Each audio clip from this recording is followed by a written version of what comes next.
श्री गणेशाय नमः. बुद्धीची देवता गणपती, विद्येची देवता सरस्वती, सद्गुरू श्री ज्ञानेश्वर माऊली, माझे जन्मदाते आई वडील सर्वांना नमन करतो.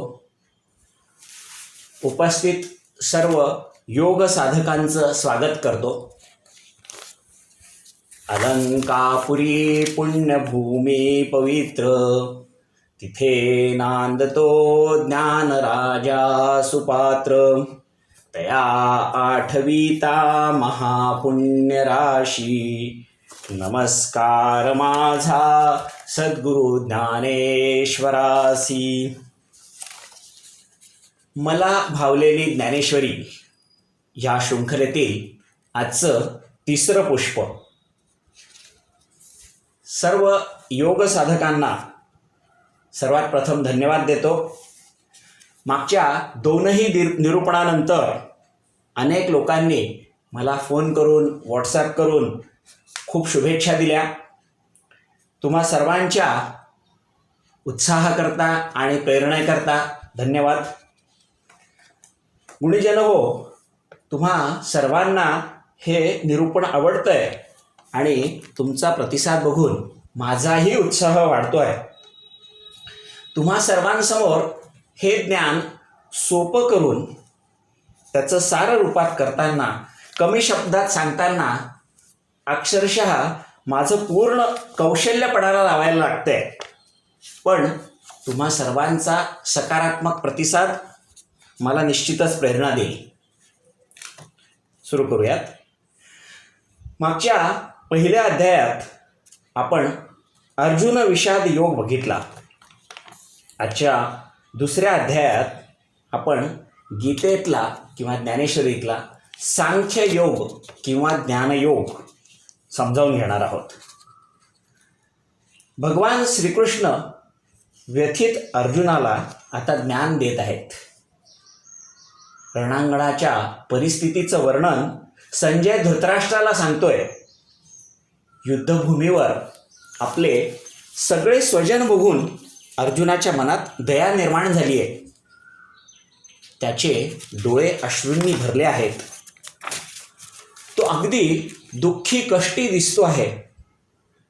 अर्जुनाच्या या भावविभोर अवस्थेचं वर्णन करताना ज्ञानेश्वर माऊली म्हणतात आहेत की ज्याप्रमाणे पाण्याने मीठ विरघळतं किंवा वाऱ्याने मेघ हलावे, त्याप्रमाणे अर्जुनाचं मन धैर्याने कठीण पण करुणेने मऊ झालं होतं.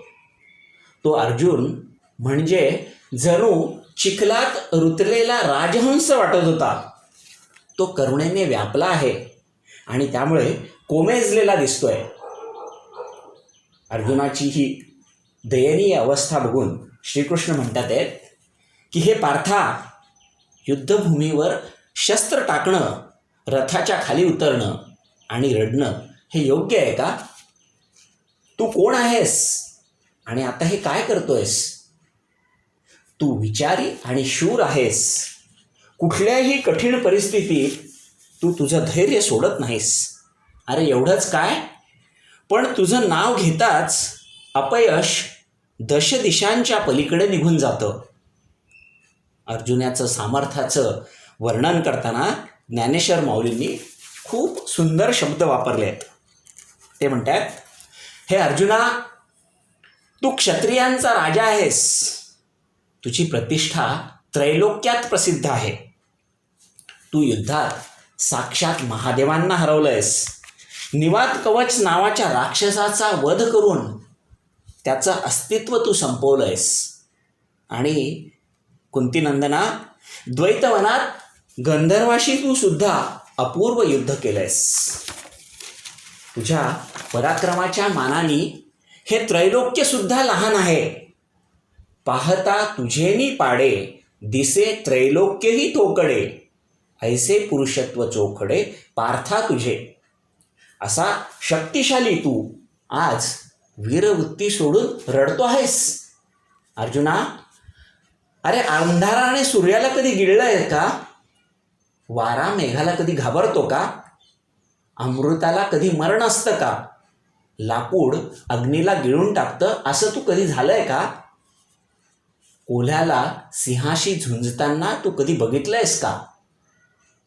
माऊलींची ही बघा दृष्टांतांची शब्दसंपदा किती अमर्याद आहे आणि तिचा आनंद अभ्यास करताना इतका अवर्णनीय आहे. माऊली म्हणतात, हे अर्जुना, कृष्ण अर्जुनाला म्हणताना माऊली त्यांच्या शब्दात काय म्हणतात ते आपण समजूयात. अर्जुना, सावध हो, मूर्खपणा सोड आणि हातात धनुष्य घे. तुझा हा शोक, यामुळे तुझं पुण्य, कीर्ती आणि मान या सर्वांचा नाश होईल. तू आपल्या हिताचा विचार कर. युद्धाचं बळ असून दुबळेपणानं पळून गेलास तर तो क्षत्रियाचा अपमान आहे असं समज. भगवान श्रीकृष्ण परमात्मा अनेक पद्धतीने अर्जुनाला समजावून सांगतात आहेत, पण तो परत परत शंका विचारतोय. अर्जुन म्हणतोय, कृष्णा, हे पितामह भीष्म आणि गुरु द्रोणाचार्य हे माझ्यासाठी पूजनीय आहेत, ज्येष्ठ आहेत. त्यांचे माझ्यावर खूप उपकार आहेत. त्यांच्याशी युद्ध करणं मला अपराध वाटतो. ज्यांच्याविषयी मी माझ्या स्वप्नात देखील वैर नाही, त्यांच्यावर मी शस्त्र कसं चालवू? त्यांचा घात मी कसा करू? ज्या गुरूंनी मला धनुर्विद्या शिकवली त्या गुरूंचा मी वध करणं म्हणजे भस्मासुरासारखं होईल. भस्मासूर नावाचा राक्षस, आपल्याला माहिती आहे त्याची गोष्ट.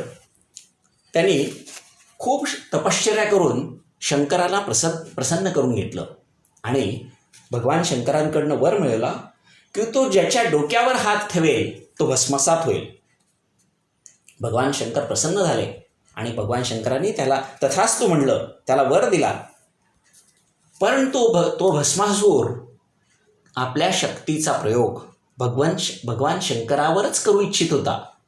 तो म्हणाला, मला तुमच्याच डोक्यावर हात ठेवायचा आहे.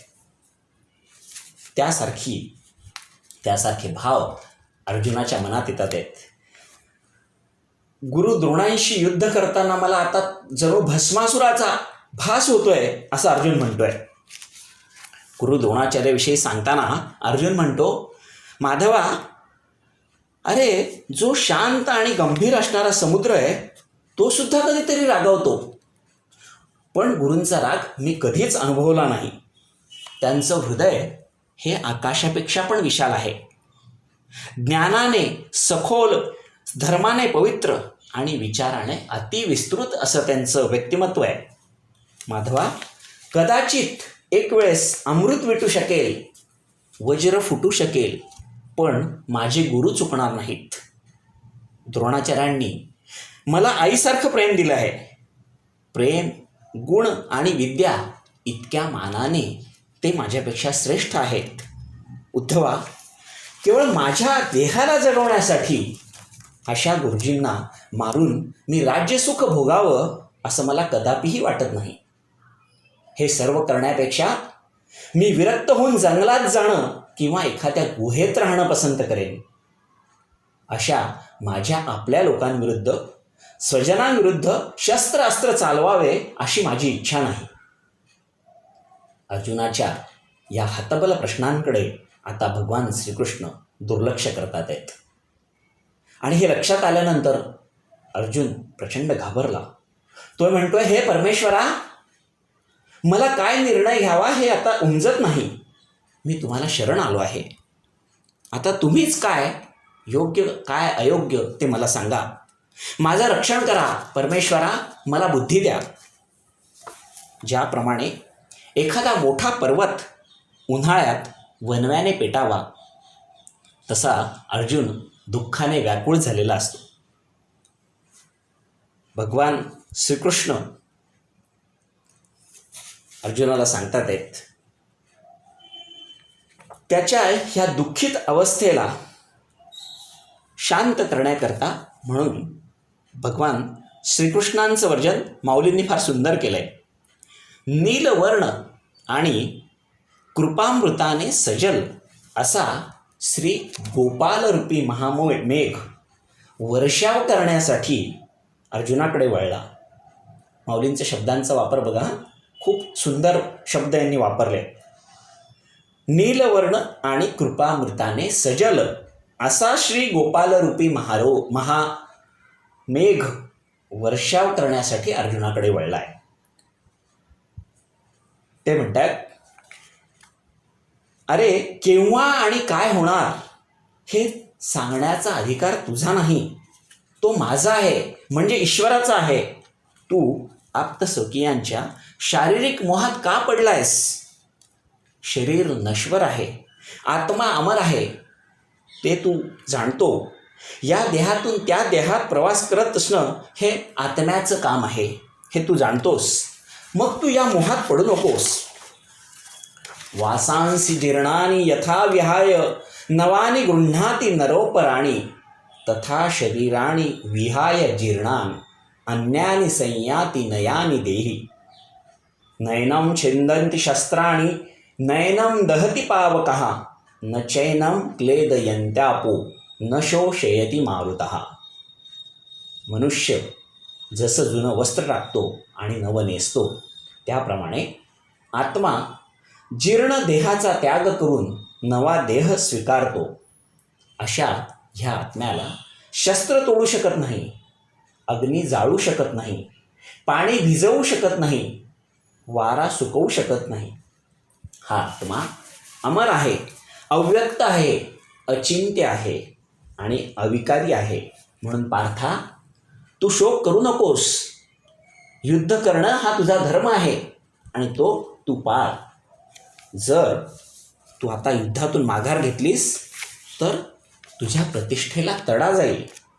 तुझ्या सामर्थ्याची जी भीती शत्रूला वाटते आहे ती न राहता तुला सगळे दुर्बल आणि भित्रा समजतील. युद्ध सोडून तू जर रणांगण सोडायला निघालास तर सर्व योद्धे एकत्र येऊन तुझ्यावर वार करतील. मग ते अजून दुःखदायक आणि न शोभणारं असेल. अर्जुनाचं मनोबल वाढवण्यासाठी भगवान श्रीकृष्ण म्हणतात आहे, हतो वा प्राप्यसी सर्वम जित्वा वा भोक्षसे महिम तस्मात् दुस्तिष्ठ कौंतेय युद्धाय कृतनिश्चय. हे कुंतीनंदना, जर तू युद्धात मारला गेलास तर स्वर्गाला प्राप्त होशील आणि जिंकलास तर पृथ्वीचं राज्य भोगशील. तेव्हा कौंतेया, युद्धासाठी निश्चय करून उभा राहा. क्षत्रियाचं कर्म युद्ध करणं आहे आणि युद्धामध्ये जर मृत्यू प्राप्त झाला तर तिथे स्वर्गप्राप्ती होते आणि जिंकलास तर तुला राज्यभोग मिळणार आहे, सृष्टीचं राज्य मिळणार आहे.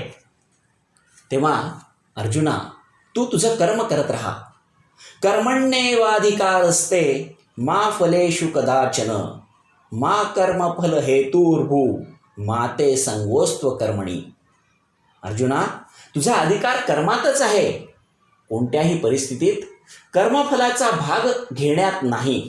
याकरता तू कर्मफलाला निमित्त कारण होऊ नकोस. फळ भोगायचं नाही म्हणून कर्म न करण्याची तुझी इच्छा योग्य नाही. तू स्थितप्रज्ञासारखं वाग. भगवान श्रीकृष्णाच्या उपदेशाने अर्जुन आता थोडासा सावरला होता, पण अजूनही काही शंका त्याच्या मनात होत्याच. तो विनयपूर्वक भगवंतांना म्हणतो की हे लक्ष्मीपती नारायणा, स्थितप्रज्ञ म्हणजे काय आणि तो कसा ओळखायचा? नाना दुःखी प्राप्ती जयाशी उद्वेगू नाही चित्ती आणि सुखाची आरती अड पाहिजे ना. अनेक दुःख प्राप्त झाले तरी जो उद्विग्न होत नाही, विषय सुखाच्या इच्छेत जो अडकत नाही, ज्याच्या मनात काम, क्रोध आणि भय नाही, असा जो पुरुष आहे त्याला स्थितप्रज्ञ म्हणावे. प्रसादे सर्व दुःखानां हानिरस्योपजायते प्रसन्न चेतसो ह्यासु बुद्धी पर्यवतिष्ठते.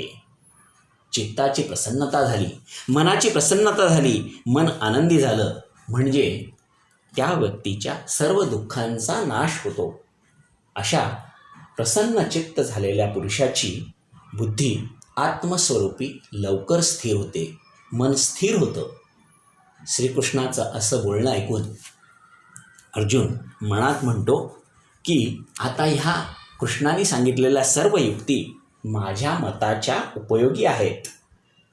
युद्ध न करणं म्हणजे एका अर्थाने कर्माचा त्याग करायचा असा अर्थ काढून तो युद्ध टाळण्याचं मनोमन ठरवतो. आणि यानंतर कुठला प्रश्न तो भगवान कृष्णांना विचारतो ते आपण पुढील अध्यायात बघूयात. तूर्तास इथेच थांबवूया. नामस्मरण करूया. जय तू ज्ञानेश्वर, जय तू ज्ञानेश्वर. पांडुरंग हरी वासुदेव हरी, पांडुरंग हरी वासुदेव हरी. गोपाल कृष्ण भगवान की जय. बोला पुंडलिक वरदा हरी विठ्ठल. श्री ज्ञानदेव तुकाराम पंढरीनाथ भगवान की जय. सनातन हिंदू धर्म की जय. सब संतन की जय.